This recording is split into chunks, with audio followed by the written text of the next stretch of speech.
The Vikings have often been portrayed as axe-wielding savages, sailing through stormy seas and mercilessly raiding villages. But among them, there was a class of warrior that even the Vikings themselves feared, a man who, upon entering combat, ceased to be human, a warrior who screamed, bit his shield, and entered such a violent trance that not even steel seemed able to stop him. They were the Berserkers. They didn't fight for gold.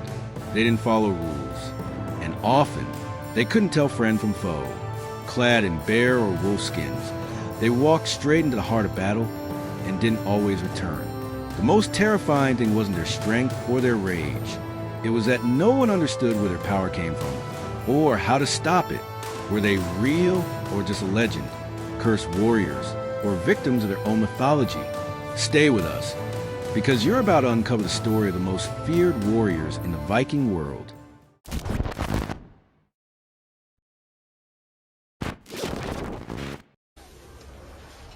In today's popular culture, berserkers are often portrayed as frenzied Viking warriors, screaming uncontrollably, wielding giant axes in both hands, and consumed by an insatiable thirst for blood. While this image is entirely accurate, it does have deep roots in ancient Norse imagination, and it's not completely made up.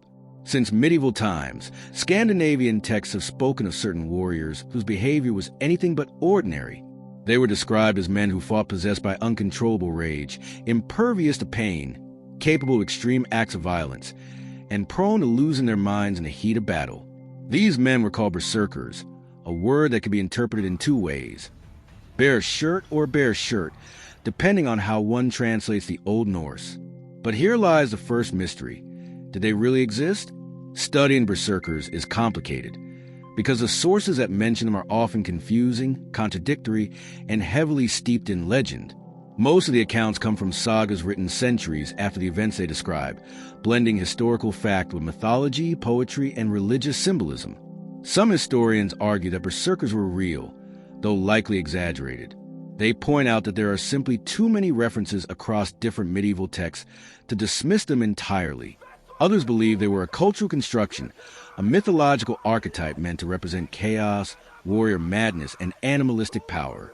What we do know is that the figure of the berserker left an indelible mark on Scandinavian memory. They were remembered as warriors unlike any other, feared even by their own comrades, and unpredictable both in war and in peace. Beyond the academic debate, the berserker phenomenon seems to capture a powerful idea: the human being capable of transforming into a beast in order to survive or to conquer. Whether as elite troops, ritual forces, or moral myths, the berserkers embody something deep and unsettling: the possibility of abandoning reason and becoming pure instinct. But what triggered this state of fury? Why were these men said to fight as if possessed by an animal spirit? To answer that, we have to go back to the spiritual roots of this tradition.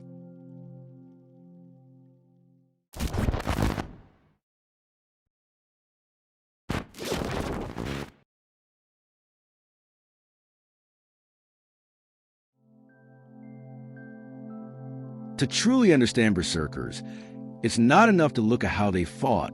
We need to explore how the Norse people thought about the soul, the gods, and the bond between man and nature.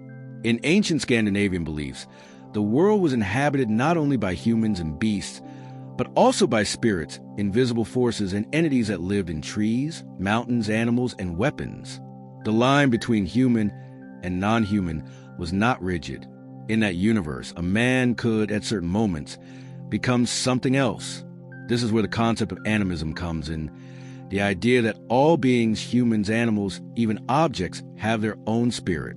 In this context, it wasn't unusual for some warriors to seek a deep connection with the spirit of a wild animal, like the wolf or the bear, to gain its strength, courage, or ferocity. That's where the terms we know come from. Ulfhednir, for those who channel the wolf. Berserker, for those who channel the bear. Norse sagas are filled with stories of men adopting animal characteristics. It wasn't always a physical transformation, though some texts do suggest that, but rather a kind of spiritual fusion, where the warrior took on the traits of their chosen animal. Its rage, its endurance, its aggression. Even the gods engaged in this type of transformation. The most notable was Odin, the All-Father, known for his ability to shapeshift. Odin could become a raven, a wolf, or an eagle, and he was also the patron of the Berserkers.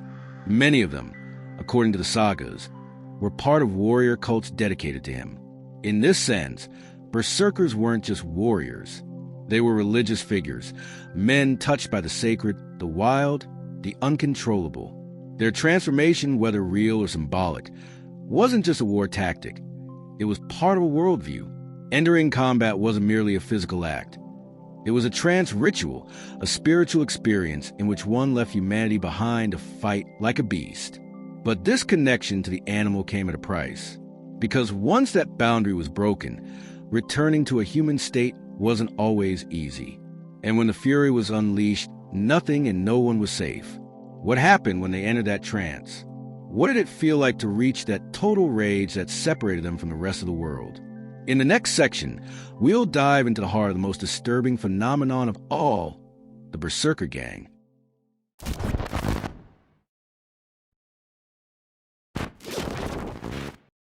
There is no element more disturbing or more characteristic of the berserker than his ability to enter a state of total fury, a violent and uncontrollable trance that the ancient Norse called berserkergang.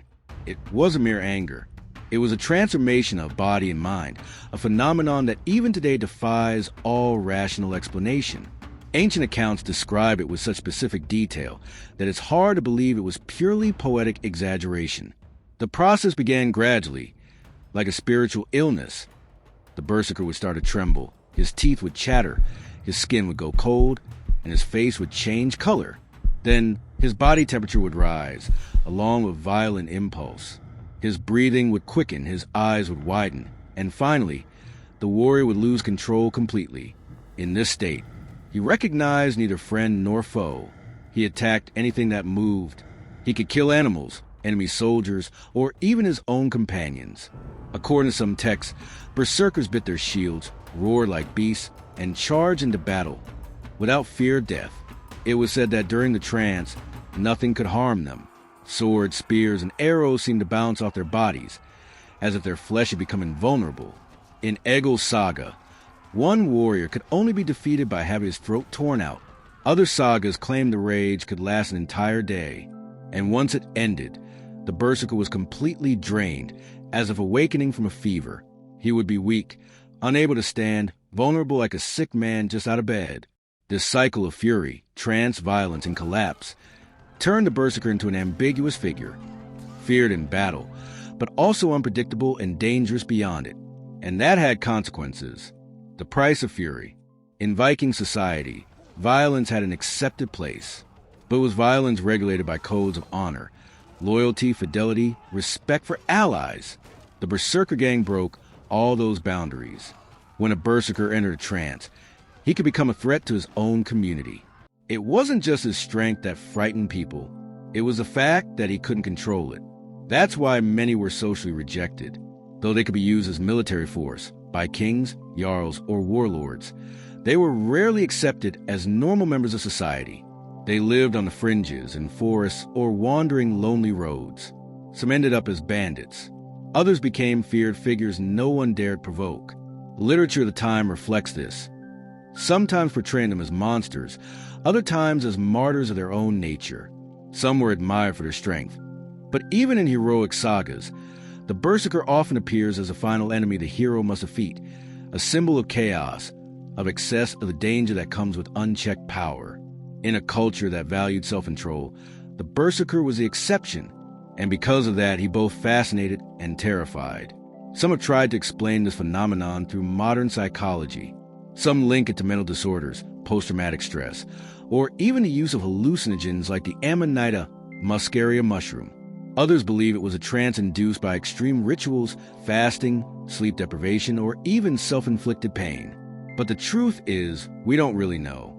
And maybe that's the most disturbing part, that there were men who, whether by faith, by culture, or by madness, were able to disconnect from their humanity and embrace chaos. Now then, if their rage was so uncontrollable, how could they be useful on the battlefield? Did they truly have a place in Viking armies, or were they simply agents of chaos?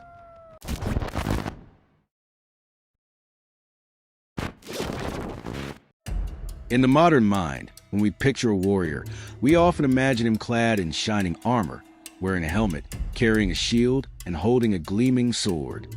But berserkers completely broke that mold. Their appearance on the battlefield was intimidating, wild, and entirely different from other Viking fighters. In fact, their very name, berserk, has been interpreted as either bear shirt or bear shirt. Both translations tell us something crucial. They either went to war without traditional protection or covered in the hide of a wild animal. The most widespread image shows them without armor, without helmets, and barely covered in bear or wolf pelts. This choice wasn't just aesthetic or symbolic. It was a brutal display of confidence, defiance, and detachment from fear. The message was clear: I don't need protection, because I am stronger than death. Of course, they weren't completely defenseless. Many carried round wooden shields, reinforced with iron and leather. These were circular, lightweight, and allowed for quick maneuvering. In close combat, a berserker could use them both for defense and to strike enemies. Weapons. Their weapons were typical of the Viking world, but their use was particular. They've been associated with three main weapons. The spear, usually between 2 and 3 meters long, useful for the initial charge and keep distance, though often discarded quickly in favor of close combat. The axe, both a tool and a weapon, was a favorite. Some used small one-handed axes for fast strikes, while others wielded the fearsome Dane axe, a long, curved blade weapon capable of breaking shields and bones with a single blow. The sword, though more expensive and harder to obtain, was a symbol of status. Those who owned one used it with pride. These were broad-bladed swords, around 70 centimeters long, forged in iron with decorative patterns and finely crafted hilts. For a berserker, possessing a sword was proof of having earned prestige in battle or loyalty to a warlord. They might also carry knives, backup hatchets, or even throwing spears. But the key wasn't the weapon itself, it was how they used it. How did they fight? This is where berserkers clearly diverged from other warriors. They didn't follow complex strategies, nor did they fight in tight formations like the shield wall. Their role was very different. They were used as shock troops. They were placed in the front line of battle, exactly where the fighting would be fiercest. Their presence served two main purposes. One, to break enemy morale. Their savage appearance, their screams, their irrational behavior, all of it created terror before the battle even began. Some accounts describe them biting their shields, roaring like animals, and entering a trance in front of enemy lines, as if daring them to attack. Two, to unleash chaos at the critical moment, as the armies approached a clash. The berserkers would charge forward, ignoring the rules of orderly combat. They didn't try to hold formation. They aimed to break into enemy lines, destabilize them, and cause maximum damage. If they succeeded in creating a breach, the rest of the army could exploit it. At other times, they also participated in legal or ritual duels, called holmgang, where their violence was channeled into one-on-one combat. This allowed them to gain reputation, wealth, and weapons. However, their role in the army was not always welcomed. Their lack of control, their tendency to attack even allies, and their altered mental state meant that many Viking leaders kept them close, but watched. Were they all like this? Not all berserkers were wild, half-naked fighters. Some, especially those who served directly in the guard of a king or jarl, could wear more sophisticated gear. Chainmail, helmets with guards, or even shields decorated with animal motifs. In those cases, the berserker's ferocity was combined with the military prestige of an elite warrior.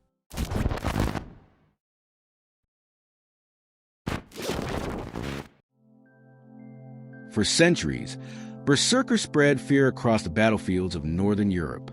But no power lasts forever. With the Christianization of Scandinavia, ancient pagan practices began to be frowned upon and eventually outright banned. The kings who sought to consolidate their authority under the new faith could no longer tolerate the existence of unpredictable warriors, beyond control of both law and church. In the year 1015, King Eric of Norway officially outlawed berserkers and ritual duels. Later, in Iceland, laws were passed stating that anyone who entered a berserker trance was to be exiled, and those who failed to stop them, punished as well. Fury ceased to be a gift and became a crime. And so, the berserker disappeared from history, but not from memory. The sagas preserve them as monsters, rivals, or legendary warriors. And centuries later, the myth returned. In books, video games, films, the Berserker came back, transformed into a symbol of brutality and unrestrained power. Because even though their time has passed, the echo of their roar still resonates. In every story where a man loses his mind to win a battle, there, in some hidden corner, the spirit of the Berserker still lives on.